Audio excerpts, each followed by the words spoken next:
Olang dok pun wedi depan blog no dok pun wedi awai miwada tak sok ki khan le ta ro nya dok pun wedi tak sok khai ni wada le PPTV News tak sok awai kwe lo tak sok khai ni de thola ke cho ba kwe lo wada คู่โตเตวดาเลยรัฐมนตรีอิหร่านยอมรับโรงงานนิวเคลียร์เสียหายอย่างหนักเอาไว้นี่มีเวดาตากโซคู่โตเตวดาเลยอิหร่านเวกลูคู่ตกะโลเวดาเลยนิวเคลียร์ตลอดนี้ฮาวอามานี่หรอเอาไว้นี่มีเวดาตากโซคู่โตตากโซคันนี่เดอ PPTV กวยโลเวดาเลยมหาตนีเพลาทอคีโซนุยคีโตคีชีเย่เพมือฮาลอเยนาริเซอร์บนีนี่หรอบ้าขนาดตั้งที่ตากลูตะไคปัวบัญชีบ้านเลยตากโซหาทอเวดายุ่งหรอเพอเมริกาเลียเกอร์โลเวดาอิหร่านนิวเคลียร์ตลอดเซอร์ตอนนี้เดอเลยอเมริกาจะกระเป๋าชนตากอคู่โดนัลด์ทรัมป์เนี่ยดูเทวดาเลตุเลต่อฮาวเคเลยเคจอนี่หรอเดี๋ยวเราน่าจะได้วิ่งเดอสุเมียสอดอาบะอายาตุลออาลีคาเมนีอีเปิร์ทเเดี๋ยวด้านตาเนี่ยตาบอกคือทุกคนดูสิตาหล่อเดี๋ยวด้าว่าโดนัลด์ทรัมป์อุราดาอาณาเดี๋ยวตาเตจะนี่เลยนานี่เดี๋ยวด้าสามีจะตรออิสราเอลวันนี้อาเลียขาดที่น่าพายิลีเอาไว้ก็คุณโดนัลด์ทรัมป์เตเอาไว้คาเมนีอีจิจานี่นี่เอาคุณแต่ตอนนี้เดอปฏิญาณป้าบ่าวไว้ด้านนี้ด้านอเมริกาไปแล้วข่าวด้านนี้ดูบาสเตวด้านละตาหากดูไม่ยาและอิหร่านตะกปาตนาคีไปแล้วข่าวด้านบาสเตวด้านละตาหากบ้าหรอเติมมีกิตลากีตั้งโซนคันนี้เดี๋ยวเชิญพลาโทดีเนาะเชิญพลาโทดีแก้กล้วยไว้ได้ที่จะตั้งโซนคู่ตัวพันละว่าละเราตอนนี้ไม่ไว้ได้เลยอิหร่านที่กูก็เวกลูคู่นะสูเอาไว้ปราบพลาโทไว้ได้ดอกตั้งโซเดี๋ยวได้เลยเป็นนิวเคลียร์ตลอดอเมริกาเลยข่าวไว้ได้นี้ฮาวอนน่ะดูมันนี่เนาะตัวเป็นยังเดี๋ยวหลอดที่ลีอาจจะหลอกเก็บไว้ได้ลีเนาะไม่ใช่นี่เดี๋ยวอายาตุลออาลีคาเมนีว่าดูจุดดูกูมองกันเตอร์อิหร่านก็คู่ก็ปูดกันให้เราเตต้าเนี่ยเขาไม่กว่าพานิกากล้อเนาะตั้งโซ่กวยโดได้สุเมียเจ้าได้เพลาทอดแต่โซ่เพลาปูกุยนี่แต่ตอนนุยกิโตกิชีเยอับบาสอารักชีเอาไว้ไม่ไว้ได้อิหร่านที่ก็กับเวกลูคู่ป่าพลาทอดไว้ได้หลอดตั้งโซ่ตันนี้นะคะมีเลย CBS News เอาไว้เจไว้ได้เลยอยู่กลอจิจาการที่สหรัฐทิ้งระเบิดโจมตีโรงงานนิวเคลียร์ฟอโดซึ่งเป็นโรงงานนิวเคลียร์ที่สำคัญของอิหร่านเมื่อวันที่ 21 มิถุนายนนั้นสร้างความเสียหายอย่างหนักและร้ายแรงนอยูตากระตูตุยได้จิจานนี่อับบาสอารักชีอิหร่านที่กูก็กับเวกลูคู่ป่าพลาทอไว้ได้ใน CBS News ตากสอดไว้ได้ในอเมริกาและจุดที่เราไว้ได้นิวเคลียร์ตาลอฟอโดนี่เทวดามีเวดานิวเคลียร์ตลอดอาริดูกเตอร์เลอิหร่านตาตะคาเพลาจงคิชิตตอปุกุนี่ดูเกทอตาฮาวดูมือนี่หรอแต่เป็นยังไงดิเชอรี่เนาะแต่ลูกอีหลอตาละบาเชอรี่ลอที่นี่ลอเชอรี่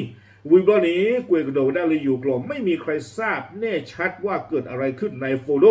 ข้าใครนี้เจวดาปราตังกามาจะสิ่งอย่างที่เราเชื่อว่าได้ดีบ้าเนาะตาฮาวเนี่ยดูลีไม่ดูมือเทเลเนี่ยปัจจัยอย่างที่ดีบ้าแต่สิ่งที่เรารู้จนถึงตอนนี้ก็คือโรงงานได้รับความเสียหายอย่างหนักและร้ายแรงอารักชีกล่าวเนาะป้าชาตนากีเจวดาตื่นเลือดเซมตอนนี้เลยใครเนี่ยดูตาเลยเป็นสิ่งยาโชว์ป้าเจอโตคู่แต่เป็นตอนนี้หรือเป็นตาล้อเอาไว้นี่เจวดาแล้วฮาวอามาโดดูมือเนี่ยหรออับบาสอารักชีที่คือก็กับเวกลูคู่ป่าพลาทอไว้ได้ดอ CBS ตากระสอบนี่หรอวิบนี้เอาเวทในทอกระโดดไว้ได้จะจ่าเจไว้ได้เลยองค์การพลังงานปรมาณูแห่งสาธารณรัฐอิสลามอิหร่านกำลังดำเนินการประเมินอยู่ในขณะนี้โดยจะรายงานผลให้รัฐบาลทราบเจไว้ได้ใครในเดออิหร่านนิวเคลียร์ป่าบ้านมุงบ้านดาที่ผ้านี้หรือตามมันนอมาคาไว้ได้เพิ่มมือหรอเมวิบานี้ตามมันนอมาคาที่ผ้าไม่หล่อที่หล่อเชลีนี้ปกติสิ่งนี้ก็ได้ที่อิหร่านเป็นดูเลือตลอดที่หล่อเชสุเมียตะปะโตกระโดนี่หรอ ตานี่ไม่จัดนี่เนี่ยดูสาทอลลาจงคิดต่ออเมริกาเล็กเกอร์หล่อนี่ออเดอร์บัสเตอร์มันได้เลยแต่เลยยุยตัวมีนี่หรือเปล่าตาประกาศสีตัวเนี่ยคืออาปองเสื้อกันหลายอย่างเนี่ยเนาะไปยอให้จูหล่อเลยก็ยอกลาเนี่ยอาปองเยี่ยกยาหล่อตาตัวเนี่ยอาปองเสื้อกันหลายเนี่ยปะนะก็เราที่เราเนี่ยก็เจอหล่อโฟนอกี้อากูแต่ตอนนี้เนาะตาเนี่ยลักคิดแต่ฟลอริดาลาจงเว้ยเนี่ยลาจงลายท่อเพอป่าพาราคันลาท่อแต่ฟลอตาเนี่ยแต่บลูฟลอริดาเนาะกูว่าฟลอริดาชีริดามันเนี่ยตาหากูที่ท่านเนี่ยเตะพลาท่อไว้ได้แต่เสียดีบ้านเนี่ยเนาะวิบัตินี้กูเองโดนไว้ได้ที่ใจอีเตไว้ได้เลยขณะที่ก่อนหน้านี้เมื่อวันที่29มิถุนายนสำนักข่าววอชิงตันโพสต์รายงานโดยอ้างข้อมูลจากบุคคล4 รายที่คุ้นเคยกับข่าวกองลับว่าจากการดักฟังสื่อสารของอิหร่านพบว่ามีความพยายามเตไม่ได้จิจาอีวอชิงตันโพสต์เอาไว้ป่าพลาโทดาเพลาโจคิชิคุยตอนี่เด้อเตไม่ได้กว่าอุตดูเอาเวนหนึ่งหลอกกันหน้าฮือเวดาป่าบ้าหมู่บ้านดาเลยอิหร่านแต่ก็ป่าอัตราสิกโตตะกุหลอกละบ้าขาดอโฟโดนิวเคลียร์อัตราลอยนี่เจเวด้าเลยอิหร่านตะกปานี่ดอกป่าพลาโทเวด้าเลยตาฮากูฮาวอนี่ชิจานี่เนาะคอมยานี่ดอกป่าพลาเวด้าเลยตบ้านดูอาบาเตเวด้าจิจานี่เพลอเมริกันเลยจิ้วเราวิบนี่บ้านดูทุกคน都ฉีเราอยู่ช่วงนั้นอัตราตะไคร้หล่อเนาะเอาไว้กันเลยเตบ้าเวด้าอายาตุลลอฮ์อาลีอายาตุลลอฮ์เขาดิรัตกเลยไม่อยากกว่าเลยนะเพราะเรารีพอร์ตว่าเดี๋ยวจานี่เขาไม่จานี่เราเวอุกฤษเวไม่เวทีเทวดาดอกป่าพลายไว้ได้เลยโยเทวดาเลยพยายามลดระดับความเสียหายเนาะดอกป่าพลายไว้ได้เลยเจียบหัวรอดดอกป่าพลายไว้ได้เคเลบาจานี่เทววิบนี้กุยกระโดดรายงานนี้เกิดขึ้นขณะที่ปรึกษาประธานาธิบดีโดนัลด์ทรัมป์ยืนยันว่าการโจมตีในปฏิบัติการ Midnight Hammer ของสหรัฐทำลายล้างโครงการนิวเคลียร์ของอิหร่านจนหมดสิ้นเนาะเทวดาไม่ลาอเมริกาจะป่าดูดีต่อเรื่องปฏิญญาสูเอาไว้ป่าพลาโตไว้ได้แล้วเอา Operation ก็ไว้ได้มีเรื่อง Midnight Hammer จะใครนี้มาฮาวคุยไว้ได้อิหร่านนิวเคลียร์เลยซีนี่เนาะ